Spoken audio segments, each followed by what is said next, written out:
इस लेक्चर में हम IAEA और IEA के बारे में पढ़ेंगे। ये बहुत बार न्यूज़ में रहती है। ये जानेंगे कि इंडिया किसका मेंबर है और किसका नहीं है, दोनों के बारे में डिटेल से पढ़ेंगे। स्टार्ट करते हैं पहले IAEA से। इसकी फुल फॉर्म है इंटरनेशनल एटॉमिक एनर्जी एजेंसी। इसे सेटअप किया गया था 1957 में। इसे एटम्स फॉर पीस ऑर्गेनाइजेशन भी बोला जाता है, एटम्स फॉर पीस। ये with in the United nation family के अंदर ही सेटअप की गई थी, मतलब यूनाइटेड नेशन के अंदर ही। लेकिन ये एक ऑटोनोमस इंटरनेशनल ऑर्गेनाइजेशन है, मतलब अपने रूल्स रेगुलेशन खुद बनाती है। यूनाइटेड नेशन के रूल्स वगैरह नहीं मानती, मतलब यूनाइटेड नेशन इसके लिए रूल नहीं बनाता, अपने रूल खुद बनाती है। ऑटोनोमस ऑर्गेनाइजेशन है ये, लेकिन रिपोर्ट करती है किस किस को, यूनाइटेड नेशन जनरल असेंबली को और यूनाइटेड नेशन सिक्योरिटी काउंसिल, इन दोनों को रिपोर्ट करती है, रिपोर्ट देती है अपनी। और इसका हेडक्वार्टर कहाँ पे, ये ऑस्ट्रिया में है, वियना में। ऑस्ट्रिया में जगह है जी, वियना इसकी कैपिटल है। ये ऑस्ट्रिया यूरोप में एक कंट्री है, वहाँ पे इसका हेडक्वार्टर है। अब इसके फंक्शन देखते हैं, फंक्शन क्या है। इसके फंक्शन है जी, ये जो मेंबर स्टेट्स हैं इसके और मल्टीपल पार्टनर है इसके वर्ल्ड वाइड, उनमें प्रमोट करती है सेफ, सिक्योर और पीसफुल यूज़ हो न्यूक्लियर टेक्नोलॉजी का। मतलब जो नाभिकीय तकनीक है, न्यूक्लियर टेक्नोलॉजी है, उसका सेफ तरीके से यूज़ हो, सिक्योर तरीके से, उसका मिसयूज़ ना हो, इलीगल तरीके से यूज़ ना हो। और क्या करती है, ये seeks to promote the peaceful use of the nuclear energy. मतलब जो भी न्यूक्लियर एनर्जी है वो मिलिट्री पर्पज़ के लिए यूज़ ना हो, बल्कि उस न्यूक्लियर वेपन्स बनाने के लिए यूज़ ना हो, बल्कि पीसफुली एनर्जी वगैरह के लिए यूज़ हो, सिर्फ बिजली वगैरह बनाने के लिए। ये देखती है ये। इसके 3 ऑर्गन्स हैं IAEA के। कौन कौन से ऑर्गन हैं, मतलब अंग हैं इसके, तीन मतलब इसके पार्ट हैं IAEA के, जो इसको मतलब इसका एडमिनिस्ट्रेशन देखते हैं। पहला जनरल कॉन्फ्रेंस, दूसरा बोर्ड ऑफ गवर्नर है, एक है सेक्रेटरीट है जो हेडेड बाय डायरेक्टर जनरल, मतलब डायरेक्टर जनरल हेड करते हैं जी सेक्रेटरीट को। ये 3 पार्ट हैं इसके। इसमें से सबसे पहले पढ़ते हैं हम जनरल कॉन्फ्रेंस। जनरल कॉन्फ्रेंस में क्या है जी, इसमें सारे मेंबर कंसिस्ट करते हैं जी। जनरल कॉन्फ्रेंस में मतलब इसके लगभग 172 मेंबर हैं। सब मेंबर होते हैं, उनके पास एक एक वोट होता है सबके पास, हैविंग 1 वोट। ये क्या है, वंस ए ईयर मीट करते हैं, मतलब एक साल में एक बार मिलते हैं। IAEA के हेडक्वार्टर में जो वियना में, वहाँ पे मिलते हैं। एक स्पेशल सेशन भी कन्वीन किया जा सकता है डायरेक्टर जनरल के द्वारा at the request of board of governor. अगर बोर्ड ऑफ गवर्नर मान लो रिक्वेस्ट करे, या फिर IAEA के मेजोरिटी मेंबर ये कहें कि स्पेशल सेशन बुलाया जाए, तो स्पेशल सेशन भी बुलाया जा सकता है जनरल कॉन्फ्रेंस में के द्वारा, इसके हेडक्वार्टर में। ये क्या है, general conference board of governor के 35 मेंबर होते हैं बोर्ड ऑफ गवर्नर में, उसमें से 22 मेंबर इलेक्ट करता है जनरल कॉन्फ्रेंस। मतलब इसके जितने भी सारे मेंबर होते हैं 22 मेंबर इसके इलेक्ट करते हैं 35 में से बोर्ड ऑफ गवर्नर के।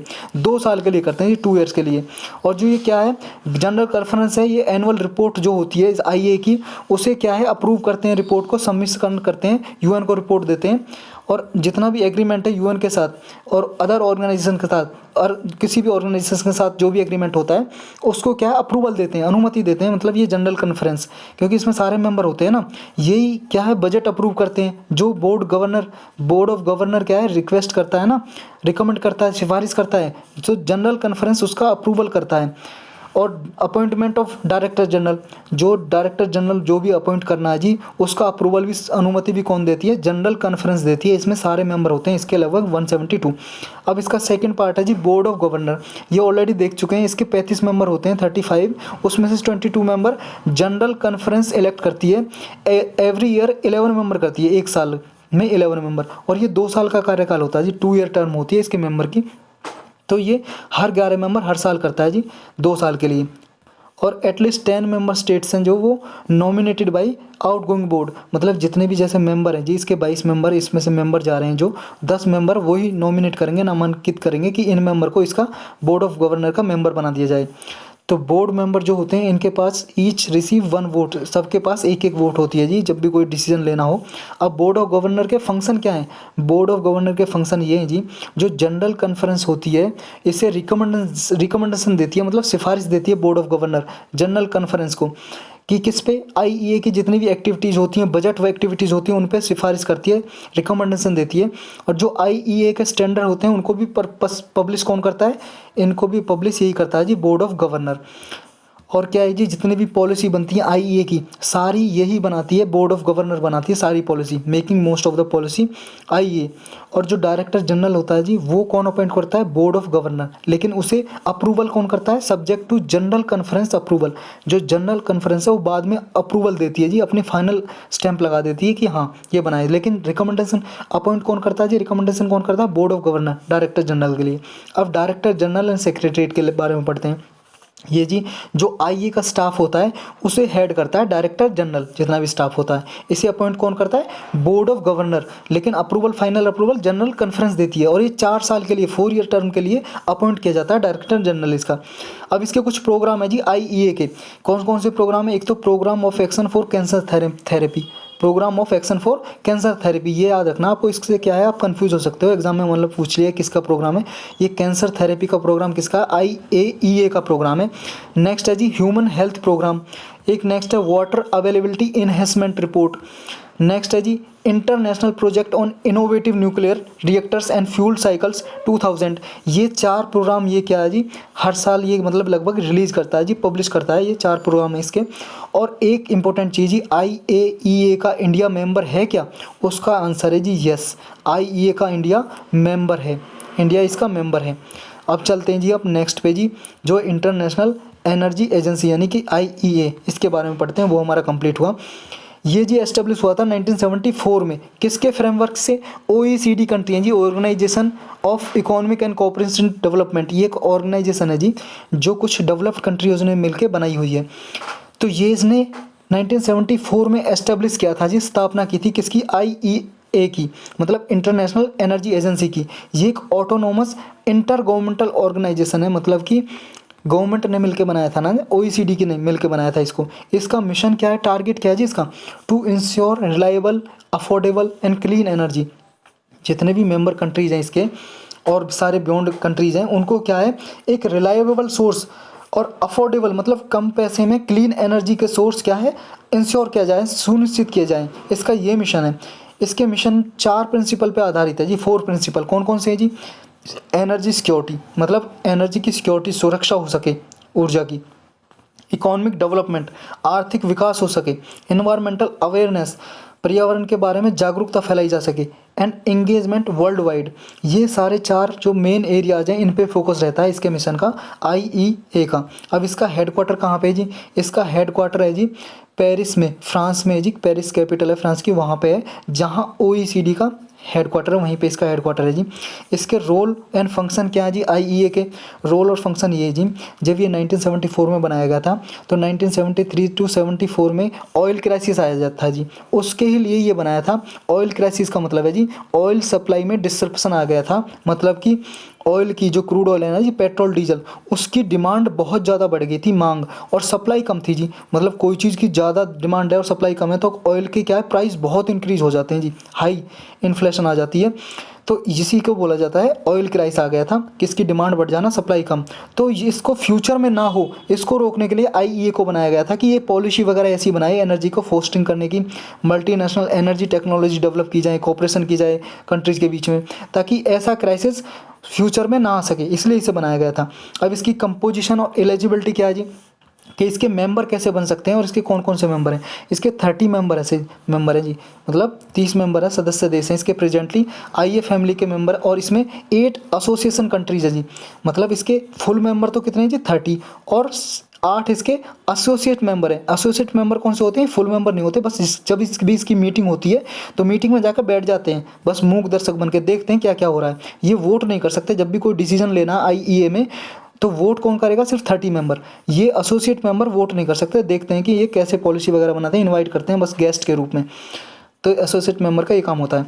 अब जो अगर मान लो किसी कैंडिडेट कंट्री को क्या है मेंबर बनना है इसका, तो वो ओईसीडी का मेंबर होना चाहिए, मतलब जितने भी ओईसीडी के मेंबर है ना जी इस ऑर्गेनाइजेशन का, वो ही इसके मेंबर हो सकते हैं। अगर कोई ओईसीडी का मेंबर नहीं है तो इसका मेंबर नहीं हो सकता।